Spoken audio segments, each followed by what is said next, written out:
బయట దేవుడిలా మారి నేను నవ్వేలా చేసిన వ్యక్తి అంటే నా జీవితంలో అది నా స్నేహితుడు రోహితే అంటూ రోహిత్ అనే స్నేహితుడు ఫొటోస్ని ఇన్స్టాగ్రామ్లో షేర్ చేసింది సమంత.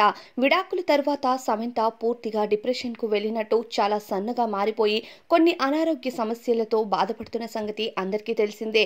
విడాకుల తరువాత సమంత పెదాలపైన చిరునవ్వు పూర్తిగా కనుమరుగైంది.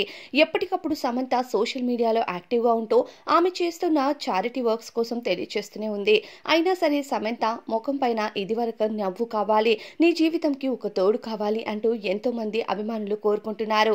ఎందుకంటే సమంతతో నాగచైతన్య విడాకులు తీసుకున్న తర్వాత ఇక రెండవ పెళ్లిగా శోభితను వివాహం చేసుకుని ఫ్యామిలీ లైఫ్ లో సెటిల్ అయిపోయాడు.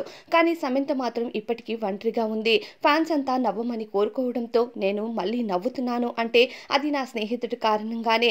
లైఫ్ లో వచ్చిన ఒడిదుడుకుల్ని ఎదుర్కోవాలి అంటూ నన్ను ప్రోత్సహించాడు అని ఫోటోని షేర్ చేసింది. ఇకపైన నవ్వుతాను, నవ్వుతూనే ఉంటాను, మీరందరూ కోరుకునేది అదే కదా అంటూ నవ్వుతూ కొన్ని ఫొటోస్ ని షేర్ చేస్తూ ఇన్స్టాగ్రామ్ లో ఫ్యాన్స్ తో చిట్ చాట్ చేసింది సమంత. మరి దీనిపై అభిప్రాయం కామెంట్స్ చెప్పండి.